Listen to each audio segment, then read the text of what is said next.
அனைத்து தமிழ் மக்களுக்கும் கணேஷன் பணிவான வணக்கம். ஸோ வாங்க ஃப்ரெண்ட்ஸ் மார்க்கெட் பற்றி டிஸ்கஸ் பண்ணலாம். ஸோ ஃப்ரைடே வந்து எந்த மாதிரி சொல்லியிருந்தேன்னா, ஸோ மேபி பார்த்தீங்கன்னா ஒரு கேப் அப் ஓப்பனிங். ஸோ அங்கேருந்து பார்த்தீங்கன்னா ஒரு ரெக்கவரி எடுக்கிறதுக்காக ரெக்கவரி கிடையாது, அங்கேருந்து மறுபடியும் மேலே வந்து ஒரு பேங்க் நிஃப்டி எல்லாம் ஒரு ஆல் டைம் ஹை வந்து ரீச் பண்ணுறதுக்கான சான்சஸ் இருக்குன்னு சொல்லியிருந்தேன். ஸோ அதே மாதிரியே பார்த்தீங்கன்னா ஒரு கேப் அப் ஓப்பனிங்கான நியூஸ் தான் வந்தது. ஸோ ஜிடிபி க்ரோத் அப்படின்னு சொல்லுவாங்க, கிராஸ் டொமஸ்டிக் ப்ராடக்டோட ஒரு பர்சன்டேஜ் வந்து ரிலீஸ் பண்ணியிருந்தாங்க Q4 ஜிடிபின்னு. ஸோ நெட்ல போய் பார்த்தீங்கன்னா தெரியும், அது வந்து 7.4% வந்து இன்க்ரீஸ் ஆயிருக்குன்னு சொல்லிட்டு நியூஸ் வந்தது. ஸோ அந்த நியூஸை பேஸ் பண்ணி தான் செகண்ட் ஹாஃப் வந்து ரெக்கவரி வந்து நடந்திருக்கு. ஸோ அது மட்டும் இல்லாமல் ஒரு என்ன சொல்றதுன்னா, இதோட அந்த US dollar against Indian rupee வந்து கொஞ்சம் டவுன் சைடு வந்து இறங்கி இருக்கு. ஸோ அதனால பார்த்தீங்கன்னா கொஞ்சம் இன்வெஸ்டர்ஸ் வந்து இன்னைக்கு வந்து ஒரு செகண்ட் ஹாஃப்ல வந்து ரெக்கவரி எடுத்துட்டு மேலே வந்து வந்திருக்கு. ஸோ இந்த நியூஸ் எஃபெக்ட் வந்து காலையில வந்து நடந்ததா அப்படின்னு கேட்டீங்கன்னா, காலையில ஃபுல்லா வந்து ஒரு ஸ்டாப் லாஸ் ஹண்டிங் மாதிரி. ஏன்னா அந்த நிஃப்டி பார்த்தீங்கன்னா மார்னிங் ஓப்பன் வந்து ஒரு நெகட்டிவ் சைடு தான் ஓப்பன் ஆனது. ஸோ அதுல இருந்து பார்த்தீங்கன்னா கொஞ்சம் நம்ம இந்தியன் மார்க்கெட்டும் நல்லா கொஞ்சம் சரிஞ்சு ஃபர்ஸ்ட் ஒரு 10:30 11 o'clock வரைக்குமே ஒரு ஸ்டாப் லாஸ் ஹண்டிங் மாதிரி கொடுத்து மறுபடியும் பார்த்தீங்கன்னா அங்கேருந்து ரெக்கவரி பண்ணிட்டு மேலே வந்து கொண்டு வந்திருக்கிறாங்க. ஸோ மேலே கொண்டு வர மார்க்கெட் அகைன் வந்து நாளைக்கு ஒரு கேப் அப் ஓப்பனிங் ஆகக்கூடிய சான்சஸ் இருக்கான்னு கேட்டிங்கன்னா கண்டிப்பாக இருக்கு. ஏன்னா மார்க்கெட் வந்து ஃபுல் அண்ட் ஃபுல் கொஞ்சம் என்ன சொல்றதுன்னா ஒரு பாசிட்டிவ் சைடு தான் க்ளோசிங் வந்து நடந்திருக்கு. So bank Nifty, mid cap Nifty, bank X எல்லாமே பார்த்தீங்கன்னா கொஞ்சம் வந்து பாசிட்டிவ் சைடு க்ளோசிங். மற்றபடி நெகட்டிவா க்ளோசிங் நடந்திருக்கா இல்லைன்னா ரெக்கவரியான்னு பார்த்தீங்க அப்படின்னா, ஸோ நெகட்டிவ் க்ளோசிங் இருந்தா கூட பட் ரெக்கவரி தான். செகண்ட் ஹாஃப் எல்லாம் பார்த்தீங்கன்னா நிஃப்டி 50 பொறுத்த வரைக்கும் ஒரு செகண்ட் ஹாஃப் எல்லாம் கொஞ்சம் ரெக்கவரி தான். கிட்டத்தட்ட ஒரு 24,530 இருந்து 24,748 கிட்டத்தட்ட ஒரு 200 பாயிண்ட்ஸ் பக்கம் ரெக்கவரி தான் கொடுத்துருக்கு.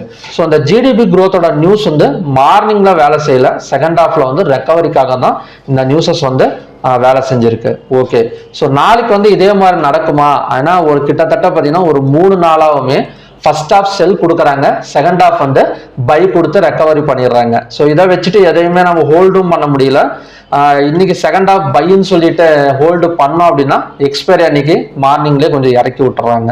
ஸோ அதனால பார்த்தீங்கன்னா கொஞ்சம் இதே மாதிரி தான் இருக்கு, ஒரு வாலட்டிலிட்டியான மார்க்கெட்டாக தான் இருக்கு. ஸோ ஃபர்ஸ்ட் ஹாஃப் கொஞ்சம் இறக்கி, அதாவது பேங்க் நிஃப்டி எல்லாம் பார்த்தீங்கன்னாலே தெரியும். ஸோ பேங்க் நிஃப்டியோட இதே இன்னும் பிரேக் அவுட் நடந்திருக்கு. இன்னைக்கு தான் பார்த்தீங்கன்னா இந்த பேரலல் சேனல் பிரேக் அவுட்டே பார்த்தீங்கன்னா பேங்க் நிஃப்டிக்கு இன்னைக்கு தான் நடந்திருக்கு 15 மினிட்ஸ்ல. ஸோ உங்களுக்கு பார்த்தீங்கன்னா தெரியும், ஃபர்ஸ்ட் ஒரு செல்லு, அப்புறம் buy sell buy sell buy, இதே தான் பார்த்தீங்கன்னா ஒரு 4-5 நாளாவே அப்படியே கண்டினியூஷன் ஆயிட்டு இருக்கு. பட் இன்னைக்கு வந்து ஒரு லாஸ்ட் 15 மினிட்ஸ் கேண்டல் மட்டும் பேங்க் நிஃப்டியில் வந்து பிரேக் அவுட் மாதிரி கொடுத்து க்ளோசிங் வந்து நடந்திருக்கு. Okay, so open interest data எப்படி இருக்குன்னா அது கொஞ்சம் கன்ஃபியூஷனா இருக்கு. இப்போ டெக்னிக்கல்ஸுக்கும் ஓப்பன் இன்ட்ரெஸ்ட் டேட்டா க்ளோசிங்கும் பார்த்தீங்கன்னா கொஞ்சம் கன்ஃபியூஷனா இருக்கு. இப்போ டெக்னிக்கல்ஸ்ல என்ன மாதிரி இருந்தது அப்படின்னா நல்ல ஒரு பை கொடுத்து க்ளோசிங் வச்ச மாதிரி கொடுத்துருக்காங்க. பட் ஓப்பன் இன்ட்ரெஸ்ட் டேட்டா எப்படி இருக்குன்னா பேங்க் நிஃப்டி அப்புறம் பார்த்தீங்கன்னா சென்செக்ஸ் இது ரெண்டுமே கால் ஆப்ஷனை செல் பண்ணி புட் ஆப்ஷனை பை பண்ணியிருக்கிற மாதிரி ஓப்பன் இன்ட்ரெஸ்ட் டேட்டா வந்து க்ளோஸ் ஆயிருக்கு. ஸோ மற்றபடி Nifty 50, fin Nifty, mid cap Nifty, bank X எல்லாமே பார்த்தீங்கன்னா ஒரு மந்த்லி எக்ஸ்பைரிலாம் ஒரு ஈக்குவல் க்ளோசிங் தான், ஒரு பெரிய கேஷ் ஃப்ளோங்கிறது இல்லை. ஓகே, ஸோ என்எஸ்சியில் பார்த்தீங்கன்னா மொத்தம் 3012 ஸ்டாக்ஸ் வந்து ட்ரேட் ஆயிருக்கு.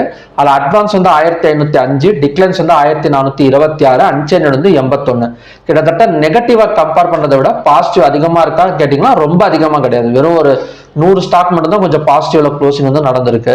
ஸோ 52 ஓவராலோ பார்த்தீங்கன்னா ஒரு ஸ்டேபிள் மார்க்கெட் தான். 52 வீக் ஹைல வந்து பார்த்தீங்கன்னா 66 ஸ்டாக்ஸும், 52 வீக் லோல வந்து பார்த்தீங்கன்னா 38 ஸ்டாக்ஸும் பார்த்தீங்கன்னா இது கொடுத்துருக்கு. தொடர்ந்து ஒரு 1 வீக்காகவே நீங்க பார்த்துட்டு இருந்தீங்கன்னா தெரியும் 52 வீக் ஹையை ரீச் பண்ணிட்டு தான் ஸ்டாக்ஸ் எல்லாம் மேலே வந்துட்டு இருக்கு. ஸோ ஹை வெயிட்டேஜ் ஸ்டாக்ஸ் இருக்கான்னு கேட்டீங்கன்னா கண்டிப்பாக கிடையாது. ஹை வெயிட்டேஜ் ஸ்டாக்ஸ் வந்து 52 வீக் ஹை எதுவுமே பார்த்தீங்கன்னா ரீச் பண்ணல. அப்பர் சர்க்கியூல்ல 108, லோயர் சர்க்கியூல்ல பார்த்தீங்கன்னா 103 ஸ்டாக்ஸும் பார்த்தீங்கன்னா க்ளோசிங் வந்து நடந்திருக்கு. ஸோ இந்த டேட்டாஸை வச்சு பார்க்குறப்ப நம்ம பை சைடு வந்து கொஞ்சம் கன்ஃபர்மேஷன் வந்து கிடைக்குது. ஸோ அடுத்தது பார்த்தீங்கன்னா செக்டார் வைஸ் க்ளோசிங் பார்க்கலாம். ஸோ செக்டார் வைஸ் க்ளோசிங்கை எடுத்துக்கிட்டோம் அப்படின்னா இந்த இடத்துல அதாவது பார்த்தீங்கன்னா பேங்க் நிஃப்டி, எஃப்எம்சிஜி செக்டார்லாம் போன வாரம் படுத்துட்டு இருந்துச்சு. ஸோ இன்னைக்கு மண்டே பார்த்தீங்கன்னா ஒரு 375 பாயிண்ட்ஸ் பக்கம் க்ரோத்திங்ல வந்து இருக்கு. ஸோ ஐடி செக்டார் -290, அது சொல்லவே தேவையில்லை. ஏதாவது ஒரு செக்டார் கவுண்டா கூட ஐடி செக்டார் கவுந்துரும். ஐடி செக்டார் பார்த்தீங்கன்னா -290 பாயிண்ட்ஸ். ஸோ மற்றபடி பார்த்தீங்கன்னா பிஎஸ்யூ எல்லாமே பார்த்தீங்கன்னா ஒரு கன்ஃபியூஷன் தான். செக்டாரை பொறுத்த வரைக்கும் எல்லா செக்டாரும் ஒரே மாதிரி வந்து எதுவுமே நடக்கல, எல்லாமே கொஞ்சம் கன்ஃபியூஸ் ஆன மாதிரி தான் இன்னைக்கு வந்து க்ளோசிங் வந்து கொடுத்துருக்குறாங்க. ஸோ ஒவ்வொன்றும் பார்த்தீங்கன்னா க்ரீனு ரெட்டு ஸோ அந்த மாதிரி தான் க்ளோசிங் வந்து கொடுத்துருக்கே தவிர ஸோ ஒரு ஸ்டேபிள் மார்க்கெட் அவ்வளோதான். இன்னைக்கு வந்து ஒரு பெரிய ஒரு buy side closing sell side closing சொல்றதை விட ஒரு ஸ்டேபிள் மார்க்கெட்டை வந்து க்ளோசிங் வந்து நடந்திருக்கு. ஹைவேட்டேஜ் ஸ்டாக்ஸ் பார்க்கலாம்.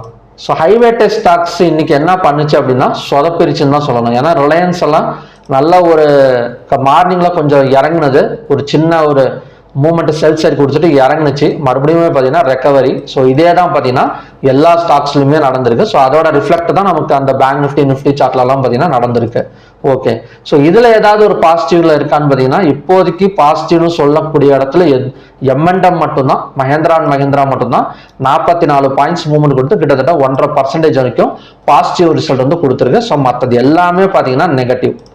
ஸோ ஹைவேட்டேஜ் ஸ்டாக்ஸ் வந்து மார்க்கெட் மேலே வரதுக்கு கொஞ்சம் தடையா இருக்கு அப்படின்னு சொல்லலாம். ஏன்னா அந்த அளவுக்கு பார்த்தீங்கன்னா கொஞ்சம் நெகட்டிவ் க்ளோசிங் தான் எல்லாமே.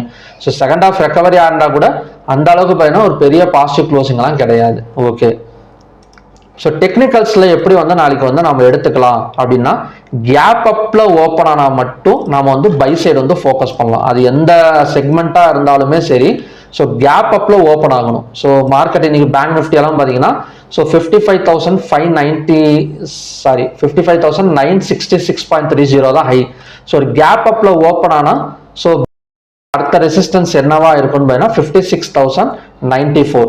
ஸோ இந்த இடத்துல நம்ம பை போனோம்னா 56,094க்கு மேல கேண்டில்ஸ் ஓப்பன் ஆகணும். ஸோ அப்பதான் பார்த்தீங்கன்னா பையிங் வந்து பாசிபிள். ஏன்னா ஒரு கேப் அப் வைக்கிறங்கிற பேர்ல சின்னதா ஒரு ஓப்பனிங் கொடுத்துட்டு 56,094 டச் பண்ணிட்டு இறங்கிறதுக்கும் நாளைக்கு வந்து சான்சஸ் இருக்கு. ஸோ அதனால ஹையா பிரேக் அவுட் பண்ணணும்னா நாம வந்து பை சைடு வந்து ஃபோக்கஸ் பண்ணலாம். இல்லை அப்படின்னா இது அகைன் வந்து ரெசிஸ்டன்ஸ் எடுக்கக்கூடிய சான்சஸ் வந்து இருக்கு. ஸோ டெக்னிக்கல்ஸ்ல பார்த்தோம் அப்படின்னா இப்போதைக்கு வந்து ஒரு ரெசிஸ்டன்ஸ் ஜோன்ல தான் இருக்கு. ஸோ நிஃப்டி எல்லாம் பார்த்தீங்கன்னா ஒரு சப்போர்ட்டை டச் பண்ணிட்டு மேலே வந்துட்டு இருக்கு. ஸோ நிஃப்டியை பொறுத்த வரைக்கும் கேப் அப்ல ஓப்பன் ஆனால் கண்டினியூஸா பை எடுக்கிறதுக்கான சான்சஸ் வந்து இருக்கு. ஸோ பேங்க் எக்ஸ் அண்ட் அப்புறம் பார்த்தீங்கன்னா பேங்க் எக்ஸ் கூட ஓகே, பேங்க் நிஃப்டி மட்டும்தான் ஆல் டைம் நியர்ல இருக்கிறதுனால ஸோ மேபி கொஞ்சம் ரெசிஸ்டன்ஸ் ஒர்க் ஆகக்கூடிய சான்சஸ் இருக்கு. ஸோ மற்றபடி Nifty 50, fin Nifty, mid cap எல்லாமே பார்த்தீங்கன்னா நம்ம வந்து ஹையா பிரேக் அவுட் பண்ணாலும் ஒரு கேப் அப் ஓப்பனிங் நடந்தாலும் ஸோ தொடர்ந்து வந்து மேலே வரதுக்கு தான் சான்சஸ் இருக்கு. ஸோ அடுத்த ரெசிஸ்டன்ஸ் எதுங்கிறது மட்டும் நான் சொல்றேன் நான் இப்போ.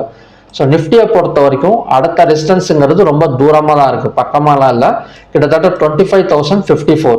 ஃபின் நிஃப்டியை பொறுத்த வரைக்கும் பார்த்தீங்கன்னா ஸோ நெக்ஸ்ட் ரெசிஸ்டன்ஸுங்கிறது இந்த ஜோன் தான்.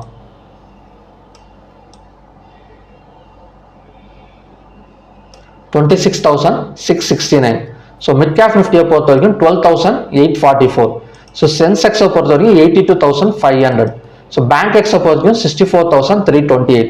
ஸோ மேபி இந்த இடத்துல பேங்க் நிஃப்டி போய் இறங்கினா மேபி அந்த HDFC பேங்க் எல்லாம் கொஞ்சம் இறங்கிடுச்சு அப்படின்னா ஸோ நிஃப்டி 50 ரிலையன்ஸ் எல்லாம் கொஞ்சம் ரிலையன்ஸ் கொஞ்சம் சப்போர்ட் பண்ணது அப்படின்னா நிஃப்டி 50 ஃபால் ஆயிடும், அதுக்கு ஒரு வழி கிடையாது. ஸோ இருந்தாலுமே இந்த பேங்க் நிஃப்டி பிரேக் அவுட் நடக்கணும். ஸோ காலையில் பிரேக் அவுட் நடந்தது அப்படின்னா எல்லா செக்மெண்ட்லையும் ஒரு நல்ல ஹை வந்து நாம் வந்து எதிர்பார்க்கலாம். ஓகே, ஸோ HDFC பேங்க் அந்த சார்ட் வந்து காட்டக்கூடாது, அதனால இல்லைனா அதில் கூட கொஞ்சம் பார்த்துருக்கலாம் எந்த மாதிரி வந்து இருக்கு அப்படின்னு. ஸோ HDFCயை பொறுத்த வரைக்கும் சப்போர்ட் அண்ட் ரெசிஸ்டன்ஸ் ஜோன்ல தான் கொஞ்சம் மூவ்மெண்ட் வந்து கொடுத்துட்டு இருக்காங்க இப்போது பொறுத்த வரைக்கும். ஸோ நாளைக்கு என்ன மாதிரி நடக்கும் அப்படின்னா ஒரு கேப் அப் பொறுத்து தான். ஸோ கேப் அப் இருந்தால் எல்லா ஸ்கிரிப்ட்லையுமே பை போயிடலாம். ஸோ HDFC பேங்க் மட்டும் கொஞ்சம் ரெசிஸ்டன்ஸ் சைடில் இருக்கு. ஸோ அதை மட்டும் கொஞ்சம் வாட்ச் லிஸ்ட்ல எடுத்து வச்சு அதோட ரெசிஸ்டன்ஸ் எல்லாம் கொஞ்சம் டிரா பண்ணி வச்சுட்டீங்க அப்படின்னா ரொம்ப யூஸ்ஃபுல்லாக இருக்கும். HDFC அப்புறம் என்ன ரிலையன்ஸ். ஓகே, ஸோ நெக்ஸ்ட் வந்து crude oil. So crude oil மார்னிங்லேயே என்ன மாதிரி சொல்லியிருந்தேன் அப்படின்னா கண்டிப்பாக ஒரு கேப் அப் ஓப்பனிங் சொல்லியிருந்தேன். அது எப்படி சொல்லியிருந்தேன்னா US ஆயில்ல கிட்டத்தட்ட ஒரு $1.50 வந்து க்ரோத்ல இருந்தது. அதாவது மிட் நைட் மார்க்கெட் ஓப்பனே பார்த்தீங்கன்னா கொஞ்சம் க்ரோத்ல இருந்தது, அதை வச்சு தான் சொல்லியிருந்தேன். ஸோ நான் சொன்ன இடம் வந்து 5,300 ஓப்பன் ஆனால் ஸோ செல்லிங் பாசிபிள்னு சொல்லியிருந்தேன். அதையும் தாண்டி ஓப்பன் ஆயிடுச்சு. So buying confirmation. ஓகேங்களா, ஸோ கிட்டத்தட்ட 5,327 இருந்து 395 ஒரு 65 பாயிண்ட்ஸ் பக்கம் ஒரு அப்சைட் கொடுத்துருச்சு. இப்போ நின்றுட்டு இருக்கிற இடம் வந்து பார்த்தீங்கன்னா எக்ஸாக்டா ரெசிஸ்டன்ஸ் ஜோன் தான் 5395ங்கிறது எக்ஸாக்டா ரெசிஸ்டன்ஸ் ஜோன். ஸோ இப்போயே ஒரு 15 மினிட்ஸ் கேண்டில் வந்து கிரீன் கலர் கேண்டில் ஃபார்ம் ஆயிடுச்சு. ஸோ அகைன் இன்னொரு 15 minutes candle green colour candle form ஆனால் அடுத்த டார்கெட் வந்து 5324 இல்லைனா இந்த லோ வரைக்குமே வரதுக்கான சான்சஸ் வந்து இருக்கு. ஓகேங்களா? ஸோ இதுதான் பார்த்தீங்கன்னா இன்னைக்கு ஈவினிங்கான கண்டிஷன்ஸ். 5395ங்கிறது ஒரு ஸ்ட்ராங் ரெசிஸ்டன்ஸ் ஜோன். ஸோ எனக்கு வந்து இந்த இடத்துல எடுக்க பயமா இருக்கு. ஏன்னா சப்போஸ் இந்த இடத்துல ஸ்டாப் லாஸ் ஹண்டிங் ஆகிட்டு மேலே வந்துட்டா என்ன பண்றது, அந்த மாதிரி ஏதாவது டவுட் இருந்தது அப்படின்னா இந்த 5327 வந்ததுக்கு அப்புறம் ஸோ நம்ம அகைன் வந்து பை வந்து ட்ரை பண்ணலாம். 5 minutes candle green colour candle form ஆனால் ஸோ நம்ம வந்து பை வந்து ட்ரை பண்ணிக்கலாம். ஓகே, பட் இதை பொறுத்த வரைக்கும் டபுள் டாப் ரெசிஸ்டன்ஸ் அப்படின்னு சொல்லிட முடியாது. ஸோ இதை கொஞ்சம் நான் ஜூம் இன் பண்ணி காட்டுறேன், அப்போ உங்களுக்கு வந்து நல்லா தெரியும். ஸோ அந்த ஜூம் இன் பண்ணி பார்த்தீங்கன்னா தெரியும். கிட்டத்தட்ட நான் இங்கே வரைகிறப்போ உங்களுக்கு அந்த டபுள் டாப் ரெசிஸ்டன்ஸ் மாதிரி தான் தோணி இருக்கும். பட் இந்த இடத்துல நான் ட்ரா பண்ணி காட்டுறேன் பாருங்களா.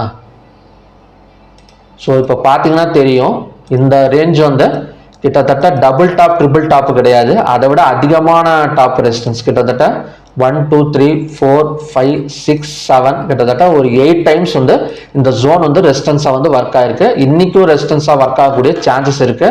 ஸோ அதை டச் பண்ணிட்டு ஒரு 15 minutes candle red colour already பார்த்தீங்கன்னா ஃபார்ம் ஆகிட்டு கீழே தான் வந்துட்டு இருக்கு. ஸோ பார்க்கலாம். ஸோ அதோட ஃபர்ஸ்ட் டார்கெட் வந்து 5327. ஸோ அதையும் பிரேக் அவுட் பண்ணிட்டா இன்னையோட லோ வரைக்கும் இறங்கிறதுக்கான சான்சஸ் வந்து இருக்கு. ஓகே, நெக்ஸ்ட் வந்து natural gas. So natural gas morning சொல்லியிருந்தா 306.2 பிரேக் அவுட் பண்ணால் பை சைடு வந்து ஃபோக்கஸ் பண்ணலாம் அப்படின்னு. ஸோ அடுத்த டார்கெட் பார்த்தீங்கன்னா 312 வரைக்கும் வரதுக்கான சான்சஸ் வந்து இருக்கு. ஸோ ஓகே ஃப்ரெண்ட்ஸ், ஸோ நாளைக்கு பார்க்கலாம் எந்த மாதிரி வந்து மார்க்கெட் வந்து ஓப்பனிங் வந்து நடக்குது அப்படின்னு. கேப் அப்ல ஓப்பன் ஆனால் கொஞ்சம் பை சைடு ஃபோக்கஸ் பண்ணலாம், இல்லை ஒரு க்ளோஸ் கீழெல்லாம் ஓப்பன் ஆயிடுச்சு அப்படின்னா கொஞ்சம் செல் சைடு வந்து ஃபோக்கஸ் பண்ணிக்கலாம், சென்செக்ஸ் எல்லாம். ஓகே, ஸோ வீக்கெண்ட் பேட்ச் வந்து நிறைய பேர் கேட்டிருந்தாங்க. ஸோ ஏன்னா 5 days ஆன்லைன் பேட்ச் அப்படின்னு சொல்லிட்டு ரன் பண்ணிட்டு இருக்கேன். ஸோ அது வந்து பார்த்தீங்கன்னா டெய்லி எனக்கு டைம் இல்லை, எனக்கு வந்து மந்த்லி வந்து ஒரு 3 சாட்டர்டே இல்லை சண்டே மட்டும் வீக்கெண்ட் பேட்ச் மாதிரி ரன் பண்ணால் பரவாயில்ல அப்படின்னு சொல்லியிருந்தாங்க. ஃபர்ஸ்ட் இந்த ஜூன் மந்த் வந்து பார்த்தீங்கன்னா coming Saturday June 7th start ஆக போகுது. ஸோ உங்களுக்கு இன்ட்ரெஸ்டட் இருந்தது அப்படின்னா எனக்கு மெசேஜ் பண்ணுங்க. ஸோ மறுபடியும் பார்த்தீங்கன்னா நல்ல ப்ரிடிக்ஷன் வீடியோட நான் வந்து உங்களை மீட் பண்ணுறேன். நன்றி, வணக்கம்.